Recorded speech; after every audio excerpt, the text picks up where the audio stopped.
Hoş gördük, değerli izleyiciler. Ülkede ve dünyada baş verən ən son xəbərlərdən anındaca xəbərdar olmaq üçün Günlük Xəbərlər YouTube kanalımıza abunə olun və bildirişləri açmağı unutmayın. Azərbaycan ərazisində martın 30-una gözlənilən hava şəraiti haqqında proqnoz açıqlanıb. Bu barədə Milli Hidrometeorologiya Xidməti məlumat yayıb. Bildirilib ki, Bakıda və Abşeron yarımadasında hava şəraitinin dəyişkən buludlu olacağı, arabir tutulacağı, əsasən yağmursuz keçəcəyi, gecə və səhər bəzi yerlərdə duman olacağı gözlənilir. Mülayim cənub-şərq küləyi əsəcək.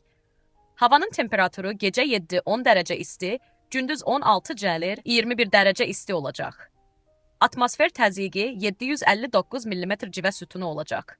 Nisbi rütubət 60-70% olacaq. Azərbaycanın rayonlarında havanın əsasən yağmursuz keçəcəyi, lakin gündüz əsasən dağlıq ərazilərdə arabir yağıntılı olacağı gözlənilir. Ayrı-ayrı yerlərdə intensivləşəcəyi, şimşək çaxacağı, dolu düşəcəyi, bəzi yerlərdə duman olacağı ehtimalı var.